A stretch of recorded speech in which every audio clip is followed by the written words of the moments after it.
যিটো দেহ লৈ আমি জীয়াই আছো, পঞ্চ তন্মাত্ৰই সদায় কি হৈছে, প্ৰহৰীবিলাকে যেনেকৈ ৰখীয়াবিলাকে সদায় সাৰ পাই থাকে, আমাৰো পঞ্চ তন্মাত্ৰই সাৰ পাই আছে। ৰূপ, ৰস, গন্ধ, শব্দ, স্পৰ্শ। ই বিভিন্ন সময়ত আমাক ক্ৰিয়া প্ৰতিক্ৰিয়া কৰি আছে। কিন্তু যেতিয়া আপুনি মনক স্থিৰ কৰি ৰাখিব, যিমান সুন্দৰ ৰূপ নহওক, যেনেধৰণে যি নহওক, আপুনি কেতিয়াও বিচলিত নহব। সাত ধাতু, যি আহাৰ খাইছো, ৰস হৈছে ৰক্ত, মাংস, মেদ, মজ্জা, হাড়, যি প্ৰক্ৰিয়া সি দেহত চলি আছে। আৰু যদিহে আপুনি ৰজু গুণত আছে, তে আপোনাৰ সপোনবোৰো ৰজু গুণে হ'ব। স্বপ্নটো হৈ যাব ৰজু গুণে যত, সুবৰ্ণ কবচ তুমি জানিবা প্ৰস্তুত। আমাৰ চিন্তাটো সদায় পৰোপকাৰ, ঈশ্বৰৰ চিন্তা, সদায় ভাল ভাল চিন্তাত মনটো লগাব লাগে। তেতিয়া আপোনাৰ সেই মনৰ চিন্তাৰ ওপৰত নিৰ্ভৰ কৰি আপুনি সপোন যে মানুহে দেখে, এনেই নেদেখে, নিজৰ মনৰ ধাৰণাৰ লগত আৰু কেতিয়াবা আহি থকা ভৱিষ্যতবোৰ কি হয়, সপোনত প্ৰতিফলিত হয়। আজি ঘটা নাই, কিছুদিনৰ পিছত ঘটিব, সেইটো আছে। এইটো যোনটোৰ ওপৰত নিৰ্ভৰ কৰিছে। শুক্ল পক্ষৰ সপোনবোৰ বেছি কি হৈ যায়, সাধাৰণতে ফলিয়াই যায় শুক্ল পক্ষ, চন্দ্ৰ যেতিয়া বাঢ়ি আহে। আৰু সেইটো যদি পুৱতি নিশালৈ হৈছে, অতি সোনকালে। এনেকৈ সপোনৰ ফলাফলবিলাকত বিশেষজ্ঞসকলে বৰ্ণনা কৰা আছে। আৰু ভাগৱতেও কৈছে, সপোন সাধাৰণতে একেবাৰে নিষ্ফল বস্তু নহয়। সপোনত ঘূৰি ফুৰা সেই মানুহজনৰ আপোনাৰে আত্মাটোৱেই, গম পাইছে? ধৰি লৈছে আপুনি ডাঙৰ এখন সভাত বহি আছে, আপুনি সেইখিনি সময়ত শুই আছে, যে আপোনাৰ লগত উশাহ নিশাহটোৱে চৈতন্য শক্তিটো কিন্তু আত্মাৰ লগত কলৈ গৈছে, সেই সভাখনত বহি আছে। আৰু যা নহওক, শাস্ত্ৰই কৈছে আপোনাৰ চিন্তা, আপোনাৰ কৰ্ম, আপোনাৰ ভাৱনা, আপোনাৰ অনুভৱৰ ওপৰত আপোনাৰ জীৱন পৰিচালিত হ'ব। এতিয়া চাব, কোনো মূল্যৰ বিনিময়ত আমি অকৰ্ম কৰিবলৈ বৰ্তমান অপ্ৰস্তুত। কাৰণ গম পাইছো, যোৱা পাৰ হৈ যোৱা জীৱনটোত যি হ'ল হ'ল, আৰু আহি থকা সময়ত আমি সেই ৰাস্তা কেতিয়াও ল'ব নোৱাৰো। সেইটো হৈছে ভাল অনুভৱৰ কথা। অতি সুন্দৰভাৱে একাদশ ইন্দ্ৰিয়ৰ সেনাগণৰ কথা কৈছে। যদি ইহঁতক ভাল ভাৱত ৰাখে, ইহঁতৰ ভোজন শয়ন সকলোবোৰ ভাল হ'ব। লগতে ছন্দবেগ বুলি যাক কোৱা হৈছে, সম্বৎসৰ কালক ছন্দবেগ বুলি কৈছে, লিখিছে।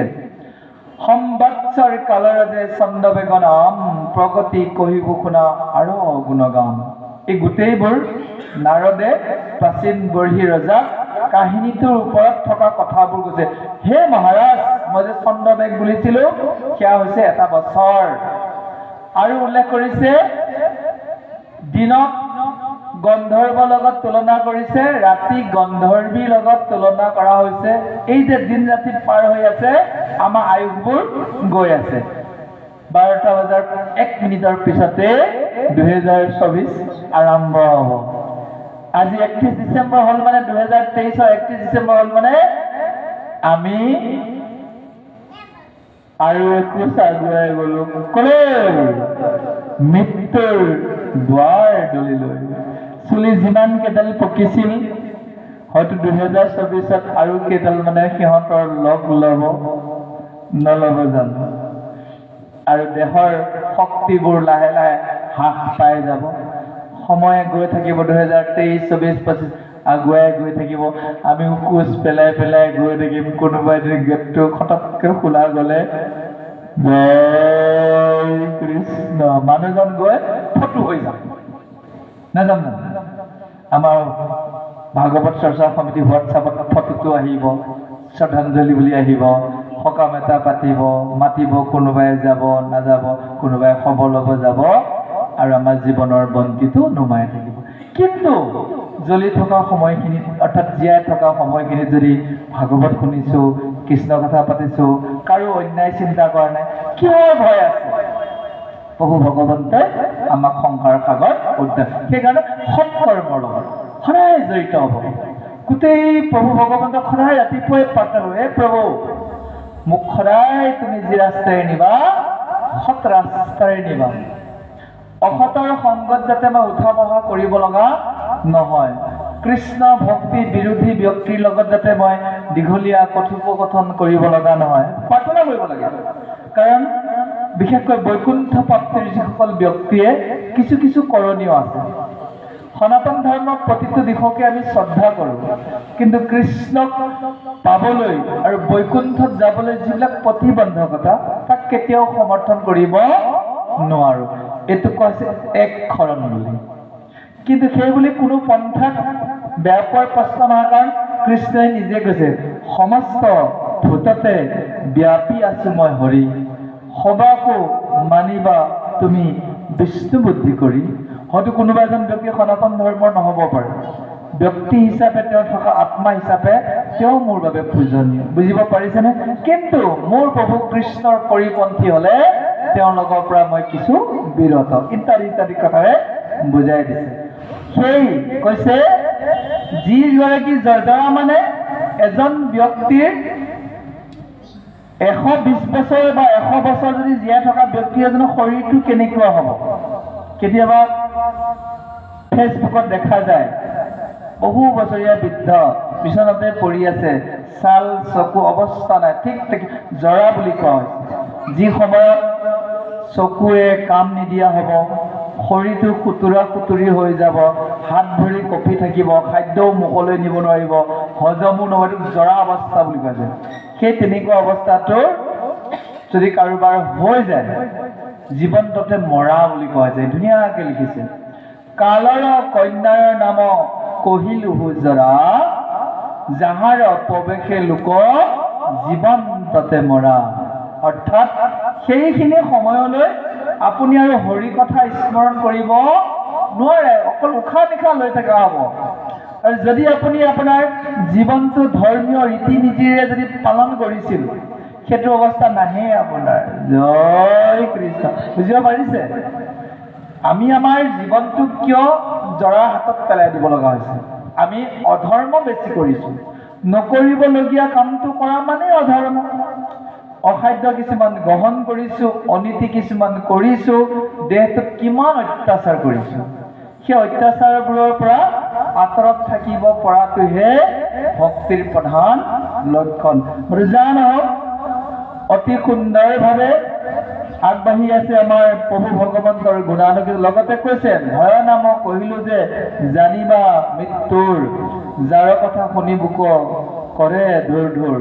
সেইটোকে ভয় বুলি কোৱা হৈছে। সেইজনে ভয়াতুৰ যিজনে ভগৱানৰ লগত সম্পৰ্ক নাৰাখিলে। জমে ধৰি নিব, শাস্তিটোতো ভয় আছে, কিন্তু যদি আপুনি মই কৃষ্ণৰ ওচৰলৈ যাবৰ বাবে সাজু হৈ আছো, সেইটো কিহৰ ভয়? বুজিব পাৰিছেনে? যে ভগৱানৰ ইমান দিন নাম লৈ আছো মানৱ জীৱন লৈ, ভাগৱতত কৃষ্ণৰ কথাই শুনি আছো, সেইজন কৃষ্ণ তালৈ যাম, তেতিয়া মৃত্যুলৈ কিহৰ ভয় আছে? কিবা ভয় আছে নেকি আপোনালোকৰ? কেতিয়াবা গভীৰকে ভাবিলেও কথাবোৰ খেলি মেলি লাগি যায় নে?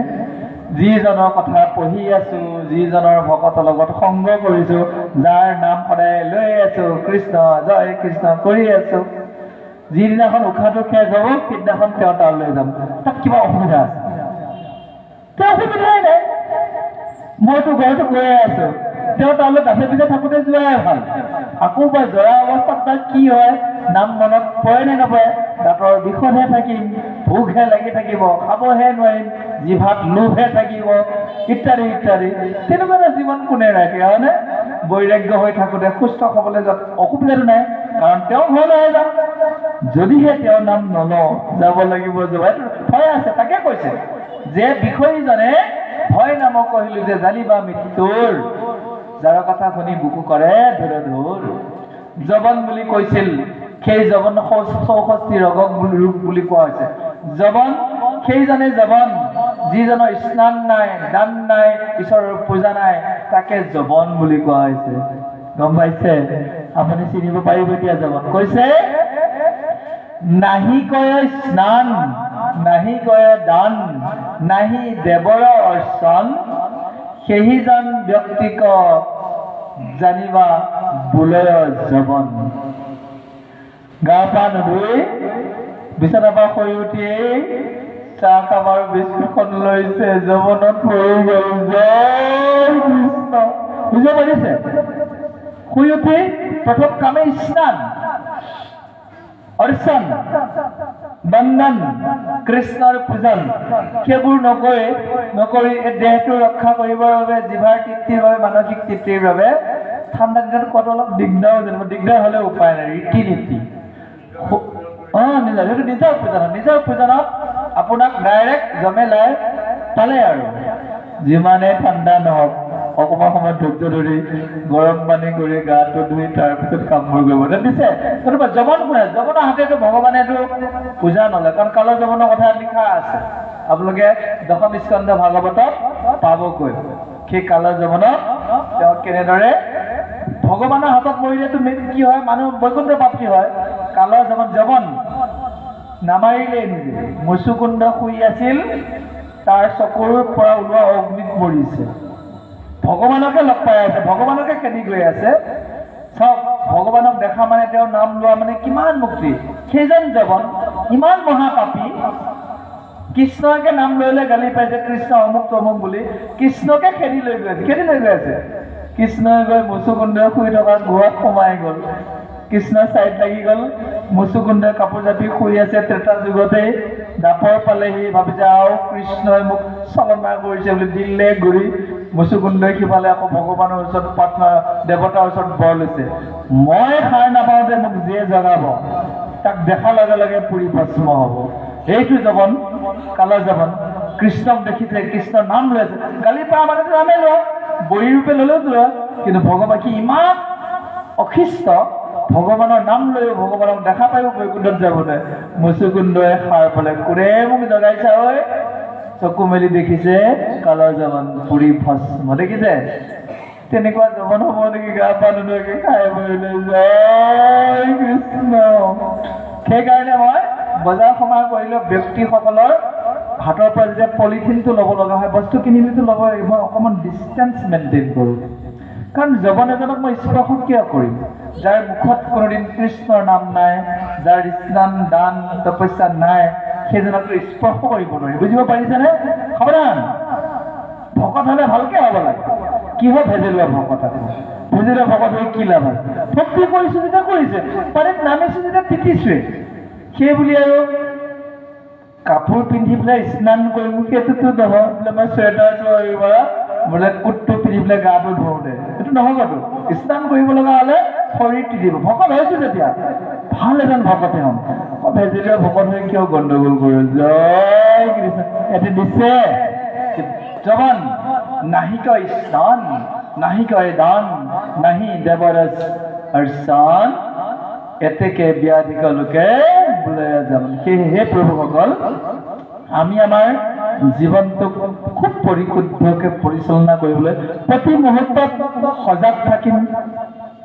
সদায় ভগৱন্তক প্ৰাৰ্থনা কৰিম, প্ৰভু তোমাৰ কৃপাৰ পৰা মোক বঞ্চিত নকৰিব।